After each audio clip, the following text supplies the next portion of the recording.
ಇನ್ನು ಬಿಕ್ಲು ಶಿವ ಮರ್ಡರ್ ಪ್ರಕರಣಕ್ಕೆ ಸಂಬಂಧಪಟ್ಟಂತೆ ಒಂದು ಈ ಪ್ರಕರಣದಲ್ಲಿ ಆರೋಪಿಯಾಗಿರುವಂಥ ಭೈರತಿ ಬಸವರಾಜ್ ಅವರು ಎಲ್ಲಿದ್ದಾರೆ ಅನ್ನೋ ಒಂದು ಪ್ರಶ್ನೆ ಪ್ರತಿನಿತ್ಯ ಈ ಪ್ರಶ್ನೆ ಕಾಡ್ತಾನೆ ಇದೆ. ಎಲ್ಲಿದ್ದಾರೆ ಬಸವರಾಜ್ ಅವರು? ಭೈರತಿ ಬಸವರಾಜ್ ತಲೆಮರೆಸ್ಕೊಂಡಿದ್ದಾರೆ. ಇನ್ನೂ ಕೂಡ ಅವರನ್ನ ಹಿಡಿಯೋದಕ್ಕೆ ಸಾಧ್ಯನೇ ಆಗ್ತಾ ಇಲ್ವಾ? CID ಅಧಿಕಾರಿಗಳಿಗೆ, ಪೊಲೀಸ್ನವರಿಗೆ ಏನು ಮಾಡ್ತಾ ಇದ್ದಾರೆ ಹಾಗಾದ್ರೆ ಅನ್ನೋ ಪ್ರಶ್ನೆ. ಇದೇ ಜಾಗದಲ್ಲಿ ಯಾವುದಾದ್ರೂ ಒಬ್ಬ ವ್ಯಕ್ತಿ ಇದ್ದಿದ್ರೆ ಸುಮ್ಮನೆ ಇದ್ದು ಬಿಡ್ತಿದ್ರ? ಸಾಮಾನ್ಯ ವ್ಯಕ್ತಿ ಇದ್ದಿದ್ರೆ ಪೊಲೀಸ್ನವರು ಇಷ್ಟೊತ್ತಿಗೆ ಹೆಕ್ಕಿ ಹುಡುಕೊಂಡು ಬರೋರು. ಭೈರತಿ ಬಸವರಾಜ್ ಅವರು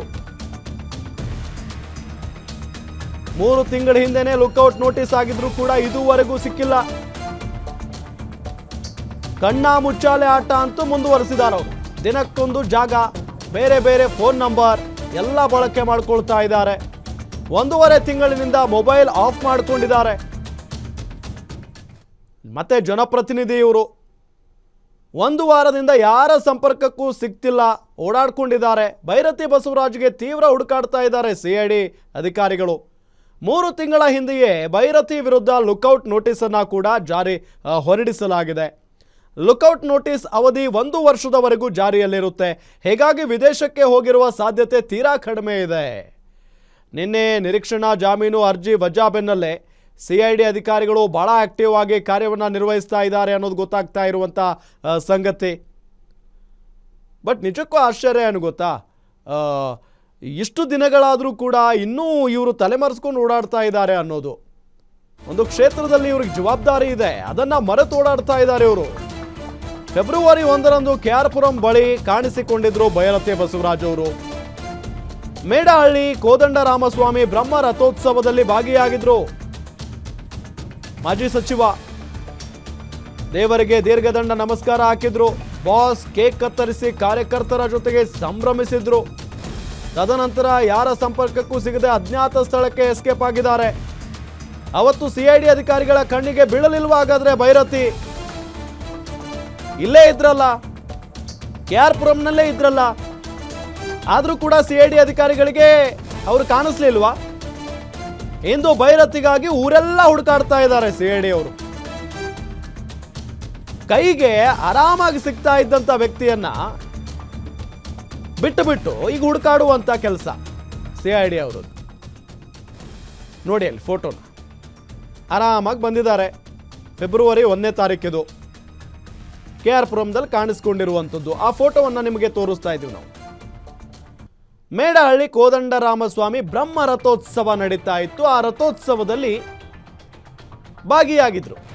ದೀರ್ಘದಂಡ ನಮಸ್ಕಾರ ಕೂಡ ಹಾಕಿದ್ದಾರೆ ನೋಡಿ. ಆ ಫೋಟೋದಲ್ಲಿ ನಿಮಗೆ ತೋರಿಸ್ತಾ ಇದ್ದೀವಿ ನಾವು.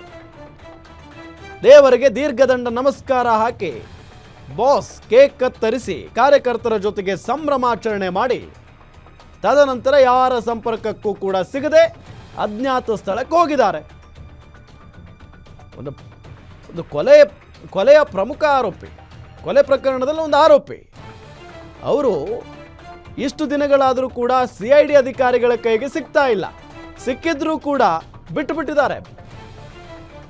KR ಪುರಂನಲ್ಲೇ ಇದ್ರು, ಬ್ರಹ್ಮ ರಥೋತ್ಸವದಲ್ಲಿ ಭಾಗಿಯಾಗಿದ್ದಾರೆ. ಈ ವಿಚಾರ CID ಅವ್ರ ಗಮನಕ್ಕೆ ಬಂದಿಲ್ಲ ಅಂದ್ರೆ ಏನ್ ಹೇಳೋಣ?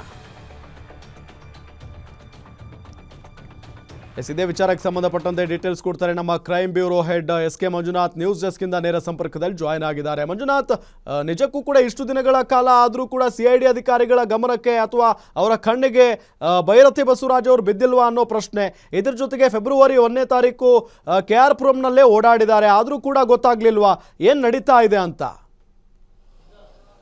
ರಾಮ್, ಇಲ್ಲಿ ಭೈರತಿ ಬಸವರಾಜು ಏನು ಬಿಕ್ಲು ಶಿವ ಕೊಲೆ ಪ್ರಕರಣದ 5ನೇ ಆರೋಪಿಯಾಗಿದ್ದಾರೆ. ಅವರಿಗೆ ಸಂಬಂಧಪಟ್ಟಂತೆ CID ಅಧಿಕಾರಿಗಳು ಅದನ್ನು ಬಂಧನ ಮಾಡಿ ವಿಚಾರಣೆ ನಡೆಸಬೇಕು ಅಂತಕ್ಕಂಥ ವಾದವನ್ನು ಪ್ರತಿ ಬಾರಿ ಹೈಕೋರ್ಟ್ನಲ್ಲಿ ಏನು ನಿರೀಕ್ಷಣಾ ಜಾಮೀನಿಗೆ ಅರ್ಜಿ ಸಲ್ಲಿಸಿದ್ರು ಅದರ ವಿಚಾರಣೆ ನಡೆದಂಥ ಸಂದರ್ಭದಲ್ಲಿ SPP BN ಜಗದೀಶ್ ಅವರು ಮಂಡಿಸಿದಂಥ ವಾದ. ಆದರೆ ಇಲ್ಲಿ ಅವರ ವಾದವನ್ನು ಪರಿಗಣಿಸಿ ಹೈಕೋರ್ಟು ಭೈರತಿ ಬಸವರಾಜ್ ಅವರು ಸಲ್ಲಿಸಿದಂಥ ನಿರೀಕ್ಷಣಾ ಜಾಮೀನು ಅರ್ಜಿಯನ್ನು 2 ಬಾರಿ ವಜಾ ಮಾಡಿ ಆದೇಶವನ್ನು ಹೊರಡಿಸಿದೆ. ಆ ಸಂದರ್ಭದಲ್ಲಿ ಅಂದರೆ ಕಳೆದ 2025 ಡಿಸೆಂಬರ್ 16ನೇ ತಾರೀಕು ಸಹ ಇದೇ ರೀತಿಯಾಗಿ ಹೈಕೋರ್ಟ್ನಲ್ಲಿ ನಿರೀಕ್ಷಣಾ ಜಾಮೀನು ಅರ್ಜಿ ವಜಾಗೊಳ್ಳುತ್ತೆ. ಆ ಸಂದರ್ಭದಲ್ಲಿ ಬೈರತಿ ಬಸವರಾಜ್ಗೆ ತೀವ್ರ ಹುಡುಕಾಟವನ್ನು ನಡೆಸ್ತಾ ಇದ್ದಂಥ CID ತಂಡ ಲುಕ್ಔಟ್ ನೋಟಿಸನ್ನು ಸಹ ಜಾರಿ ಮಾಡಿತ್ತು. ಲುಕ್ಔಟ್ ನೋಟಿಸ್ ಜಾರಿ ಮಾಡಿದಂಥ ಸಂದರ್ಭದಲ್ಲಿ ಆತ ಅಂದರೆ ಬೈರತಿ ಬಸವರಾಜ್ ಯಾರ ಕಣ್ಣಿಗಾದರೂ ಬಿದ್ದರೆ ಅಲ್ಲಿನ ಸ್ಥಳೀಯ ಪೊಲೀಸರಿಗೆ ಮಾಹಿತಿಯನ್ನು ನೀಡಬೇಕು ಅಂತಕ್ಕಂಥ ಒಂದು ಸೂಚನೆ ಅದರಲ್ಲಿ ಹೊರಡಿಸಲಾಗಿದೆ. ಆದರೆ ಇಲ್ಲಿ ಸಾರ್ವಜನಿಕರಿಗೆ ಸಿಗ್ತಕ್ಕಂಥ ಮಾಹಿತಿ ಇಷ್ಟೊತ್ತಿಗೆ ಇಂಥ ಕಡೆ ಬೈರತಿ ಬಸವರಾಜ್ ಅವರು ಬರ್ತಾರೆ, ಸಾರ್ವಜನಿಕ ಕಾರ್ಯಕ್ರಮದಲ್ಲಿ ಹಾಜರಾಗ್ತಾರೆ ಅನ್ನೋದು ಆ ಕ್ಷೇತ್ರದ ಒಬ್ಬ ಸಾಮಾನ್ಯ ಕಾರ್ಯಕರ್ತನಿಗೂ ಗೊತ್ತಾಗುತ್ತೆ. ಆದರೆ CID ಅಧಿಕಾರಿಗಳಿಗೆ ಯಾಕೆ ಆ ಮಾಹಿತಿ ಸಿಗ್ತಾ ಇಲ್ಲ ಅಂತಕ್ಕಂಥ ಒಂದು ಪ್ರಶ್ನೆ ಕಾಣೋದಕ್ಕೆ ಶುರು ಆಗುತ್ತೆ.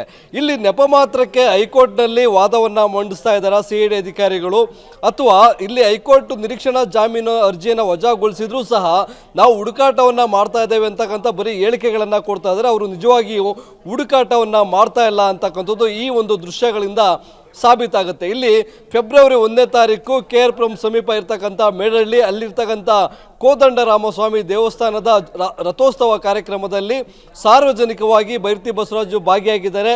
ಆ ಸಂದರ್ಭದಲ್ಲಿ ಅಲ್ಲೇ ಇದ್ದಂಥ ಸ್ಥಳೀಯ ಆವುಲಹಳ್ಳಿ ಪೊಲೀಸರು ಅಲ್ಲಿ ಒಂದು ಬಂದೋಬಸ್ತ್ ಕೆಲಸವನ್ನು ಸಹ ನಿರತರಾಗಿದ್ದರು. ಆ ಸಂದರ್ಭದಲ್ಲಿ ಕಳೆದ 2 ತಿಂಗಳಿಂದ ಅಂದರೆ ಡಿಸೆಂಬರ್ 16, 2025ರಿಂದ ನಾಪತ್ತೆ ಆಗಿರ್ತಕ್ಕಂಥ ಬೈರತಿ ಬಸವರಾಜು ಈ ಕೊಲೆಯಲ್ಲಿ ಅಂದರೆ ಬಿಕ್ಲು ಶಿವ ಕೊಲೆ ಪ್ರಕರಣದಲ್ಲಿ CID ಪೊಲೀಸರಿಗೆ ಬೇಕಾಗಿದ್ದಾರೆ ಅನ್ನೋ ಒಂದು ಮಾಹಿತಿಯನ್ನು ಅಲ್ಲಿನ ಸ್ಥಳೀಯ ಪೊಲೀಸರು CID ಅಧಿಕಾರಿಗಳಿಗೆ ಕೊಡಬಹುದಾಗಿತ್ತು. ಆದರೆ ಕೊಡುವಂಥ ಕೆಲಸ ಮಾಡಿಲ್ಲ.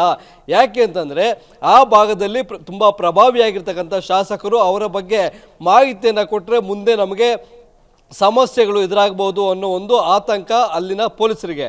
ಆದರೆ ಅವರ ಒಂದು ಟವರ್ ಲೊಕೇಶನ್ ಇರ್ಬೋದು, ಅವರು ಯಾವ್ಯಾವ ಮೊಬೈಲನ್ನು ಬಳಸ್ತಾ ಇದ್ದಾರೆ ಅನ್ನೋದು CIDಯ ಟೆಕ್ನಿಕಲ್ ಸೆಲ್ ಇರ್ಬೋದು ಅಥವಾ ಸೈಬರ್ ಸೆಲ್ ಇರ್ಬೋದು, ಅವರು ಅದನ್ನು ಟ್ರ್ಯಾಪ್ ಮಾಡ್ಬೋದು. ಟ್ರ್ಯಾಪ್ ಮಾಡಿ ಬೈರತಿ ಬಸವರಾಜನ್ನು ಬಂಧನಕ್ಕೊಳಗಾಗುವಂಥ ಕೆಲಸವನ್ನು ಮಾಡ್ಬೋದು. ಆದರೆ ಆ ಕೆಲಸವನ್ನು ಮಾಡ್ತಾ ಇಲ್ಲ. ಇಲ್ಲಿ ನಾವು ನೆಪ ಮಾತ್ರಕ್ಕೆ ಹೈಕೋರ್ಟ್ಗೆ ಅವರು ಅರ್ಜಿ ಸಲ್ಲಿಸಿದಾಗ ಅದಕ್ಕೆ ಆಕ್ಷೇಪಣೆಯನ್ನು ಸಲ್ಲಿಸ್ತಾರೆ. ಈ ಹಿಂದೆ ಭಾರತೀನಗರ ಪೊಲೀಸ್ ಠಾಣೆಯಲ್ಲಿ ನಡೆದಂಥ ವಿಚಾರಣಾ ಸಂದರ್ಭದಲ್ಲಿ ಸಾಕಷ್ಟು ಸತ್ಯಾಂಶಗಳನ್ನು ಮುಚ್ಚಿಟ್ಟು ಸುಳ್ಳನ್ನು ಹೇಳಿದ್ದಾರೆ ಅಂತಕ್ಕಂಥದ್ದು, ಜೊತೆಗೆ ಅವರನ್ನು ಬಂಧನ ಮಾಡಿಯೇ ವಿಚಾರಣೆ ಮಾಡಬೇಕು ಅಂತಕ್ಕಂಥ ಒಂದು ವಾದವನ್ನು ಸಹ ಮಂಡಿಸಿದ್ರು. ಈ ವಾದವನ್ನು ಪುರಸ್ಕರಿಸಿ ಹೈಕೋರ್ಟ್ ನಿರೀಕ್ಷಣಾ ಜಾಮೀನು ಅರ್ಜಿಯನ್ನು ವಜಾ ಮಾಡಲಾಗಿದೆ. ಈಗ ನಾವು ತೀವ್ರ ಹುಡುಕಾಟ ನಡೆಸ್ತಾ ಇದ್ದೀವಿ ಅಂತ ಒಂದು ಮಾತನ್ನು CID ಅಧಿಕಾರಿಗಳು ಹೇಳ್ತಾರೆ. ಇಲ್ಲಿ CIDಯ ಮುಖ್ಯಸ್ಥರು ಇರ್ಬೋದು ಅಥವಾ ಅವರ ಅಧೀನದಲ್ಲಿ ಕೆಲಸ ಮಾಡ್ತಕ್ಕಂಥ ಟೀಮ್ ಏನಿದೆ ಅವರು ಹುಡುಕ್ಲೇಬೇಕು, ಇವರನ್ನು ಬಂಧಿಸಲೇಬೇಕು ಅಂತಕ್ಕಂಥ ಒಂದು ಖಡಕ್ ನಿರ್ಧಾರವನ್ನು ತೆಗೆದುಕೊಂಡ್ರೆ ಬೈರತಿ ಬಸವರಾಜನ್ನು ಬಂಧಿಸುವಂಥ ಕೆಲಸ ಅಷ್ಟು ಕಷ್ಟಕರವಾದಂತೂ ಏನೂ ಇಲ್ಲ. ಆದರೆ ಇಲ್ಲಿ ಯಾಕೆ ಬಂಧಿಸಬೇಕು ಅಂತ ಒಂದು ಅಡ್ಜಸ್ಟ್ಮೆಂಟ್ ಆಗಿ ಏನೋ ಒಂದು ತಂತ್ರಗಾರಿಕೆ ಇಲ್ಲಿ ನಡೀತಾ ಇದೆ ಅಂತ ಹೇಳ್ಬೋದು. ರಾಮ್, ಥ್ಯಾಂಕ್ ಯು ತಮ್ಮೆಲ್ಲ ಮಾಹಿತಿಗಾಗಿ ಮಂಜುನಾಥ್.